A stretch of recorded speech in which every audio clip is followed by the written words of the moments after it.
क्या आपने इन बातों को सुना है कि पैसा ही पैसों को खींचता है, अमीर और अमीर बनता जाता है? इस बात पे कितनी सच्चाई है ये इस वीडियो पे हम लोग समझते हैं, और पहले 1 करोड़ के बाद कैसे आपकी वेल्थ एक्सपोनेंशियली ग्रो हो सकती है इस बात को समझते हैं, और वो पहला 1 करोड़ कैसे कमाएंगे इस बात को भी हम लोग इस वीडियो में समझेंगे। चलिए आइए समझते हैं पैसों के कुछ राज को। सबसे पहला है कैसे पैसा ही पैसा को खींचता है, how many attracts more money. ये चीज सुना तो हमने कई बार है कि मनी अट्रैक्ट्स मोर मनी, लेकिन ये चीज समझ में नहीं आती। आइए हम लोग इस चीज को समझने की कोशिश करते हैं। मतलब पैसा ही पैसा को खींचता है। जितना वेल्थ आपके पास है वो डायरेक्टली प्रोपोर्शनल होता है उसके इन्वेस्टमेंट्स के, और वो डायरेक्टली प्रोपोर्शनल होता है आपके मोर रिटर्न्स के। मतलब जितना पैसा आपके पास होगा उतना पैसा इन्वेस्टमेंट पे लगा सकते हैं, वो आपको रिटर्न देगा। मतलब आपको अर्निंग मनी बढ़ेगी, इन्वेस्टमेंट बढ़ेगा तो रिटर्न्स भी बढ़ेगा। तो ये सारी चीजें डायरेक्टली प्रोपोर्शनल होती है। एक एग्जाम्पल लेते हैं कि 2020 में कोविड का क्रैश आया था और 3 दोस्तों ने डिसाइड किया कि आइए चलिए म्यूचुअल फंड में इन्वेस्ट करते हैं। तीनों लोग सेम म्यूचुअल फंड में इन्वेस्ट करेंगे और सेम तरह के रिस्क को बेयर करेंगे। और उन्होंने डिसाइड किया कि सब अलग अलग मनी अर्निंग क्लास के थे, तो उन्होंने अपनी इन्वेस्टमेंट अपने हिसाब से डिसाइड किया, लेकिन सब सेम म्यूचुअल फंड में इन्वेस्ट कर रहे थे, सेम रिस्क था, सेम रिटर्न परसेंटेज था। सबसे पहले दोस्त ने 10,000 रुपए इन्वेस्ट किया, 10% का इंटरेस्ट रेट था, सो उनको 1,000 रुपए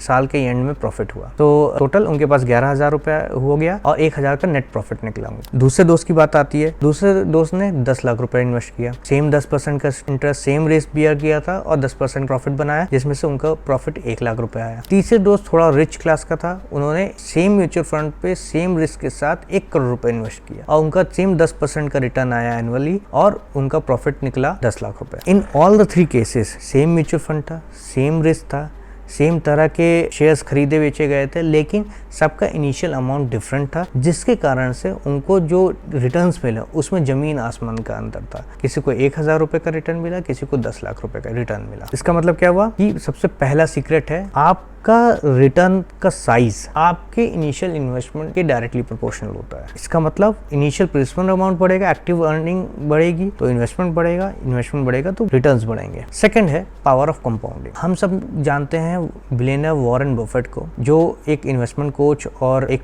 इन्वेस्टमेंट की दुनिया में पायनियर माने जाते हैं। उनका 99% ऑफ द वेल्थ वो 55 ईयर्स के बाद उन्होंने लिया था। मतलब वो जब 55 साल के हो गए थे तब उनका 99% ऑफ द वेल्थ बढ़ा था। ये सिर्फ बढ़ा था क्योंकि कंपाउंड इंटरेस्ट के कारण से। कंपाउंड उन्होंने इनिशियल बहुत ही अर्ली एज पे इन्वेस्टमेंट करना चालू कर दिया था और धीमे धीमे करते हुए उनका वो इन्वेस्टमेंट कंपाउंडली बढ़ा, और जब वो 55 साल के हुए तब वो जाके एक एक्सपोनेंशियल ग्रोथ पे उनका इन्वेस्टमेंट आ गया था। तो ये जो कंपाउंड इंटरेस्ट का टाइम लगता है ये मंथ्स में नहीं, ईयर्स में नहीं, डिकेड्स में हम लोग कैलकुलेट करते हैं। लेट्स से एक एग्जांपल लेते हैं। अगर आपको 10,000 रुपए है, उसको 10 लाख रुपए बनाना है 25 साल के टाइम फ्रेम में 20% इंटरेस्ट के साथ, तो आप कैलकुलेट करोगे तो पहले 20 साल तक वो 10,000 रुपए सिर्फ और सिर्फ 4 लाख रुपए बनेंगे, और नेक्स्ट 5 साल में 4 लाख से जंप होके 10 लाख हो जाएगा। नेक्स्ट 6 लाख आपको सिर्फ 5 साल में बनेगा, और भी पहले 20 साल में सिर्फ 10,000 से 4 लाख तक जा पाएगा। तो ये जो रैपिड जंप आया वो कंपाउंड इंटरेस्ट के कारण आया। कंपाउंड इंटरेस्ट मतलब होता है जो प्रिंसिपल अमाउंट पे इंटरेस्ट मिल रहा है उसको नेक्स्ट टेन्योर पे उस इंटरेस्ट पे भी आपको इंटरेस्ट मिलेगा अलॉन्ग विद प्रिंसिपल अमाउंट पे इंटरेस्ट, और नेक्स्ट ऐसे ही इंटरेस्ट पे तीनों चीज पे इंटरेस्ट मिलेगा आपको 3rd ईयर पे। ऐसे ही करते करते ग्रो होता है। अब एक और एग्जांपल अगर हम लोग कंसीडर कर रहे हैं कि 1 लाख का इन्वेस्टमेंट है, 8% का एनुअल ग्रोथ लेते हैं, तो 7 साल में आपको वो 1 लाख का इन्वेस्टमेंट 7 साल में 8% के इंटरेस्ट पे 1 करोड़ रुपए बनाएगा। मतलब पहला 1 करोड़ रुपए को बनाने में जो टाइम फ्रेम लगेगा वो 7 साल लगेगा। ये 8% के कंपाउंड इंटरेस्ट पे चल रहा है। जो नेक्स्ट करोड़ बनेगा उसके लिए आपको 7 नहीं, आपकी बात 4 साल लगेंगे। यहाँ पे टाइम फ्रेम ऑलमोस्ट आधा हो गया। जो 3rd करोड़ आप बनाओगे उसके बाद सिर्फ 3 साल लगेंगे, और ये धीमे धीमे ऐसे करके एक्सपोनेंशियली टाइम फ्रेम कम होता रहेगा। यानी पहला करोड़ बनाने में आपको टाइम लगा, 2nd करोड़ उससे कम लगा, 3rd करोड़ उससे भी कम लगा, और ऐसे ऐसे नेक्स्ट करोड़ पे अगर जाते रहेंगे तो टाइम फ्रेम कम होता चला जाएगा। और यही चीज 20 साल में अगर हम देखेंगे वो 1 लाख का इन्वेस्टमेंट आपका 5 करोड़ रुपए बन जाएगा, और 26 साल में 10 करोड़ रुपए। और ये तब जब आपने इनिशियली सिर्फ 1 लाख रुपए इन्वेस्ट किया था। अगर इसमें आप और पैसा डालते जाओगे तो वो जो आपको रिटर्न मिलेगा वो भी कंपाउंडली कंपाउंडली बढ़ता चला जाएगा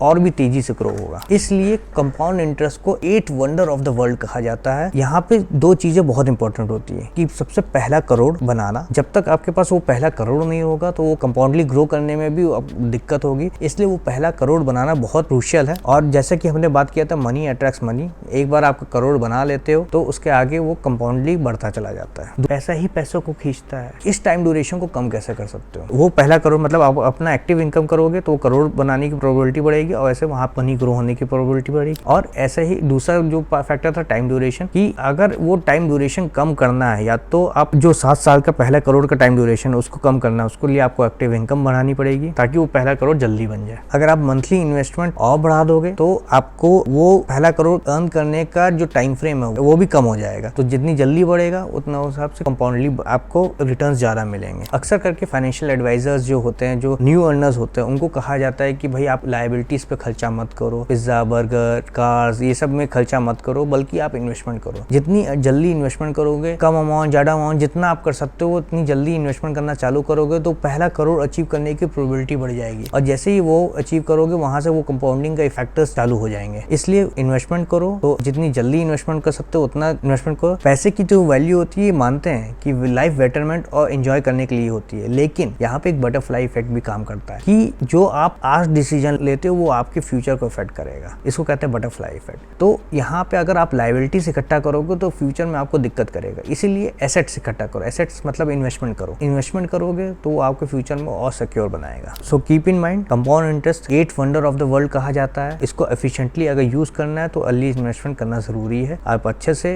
अपना एक डिसेंट अमाउंट ऑफ मनी आप इन्वेस्टमेंट करो और धीमे धीमे देखोगे कि आपका इन्वेस्टमेंट कैसे फ्रूटफुल निकलता है।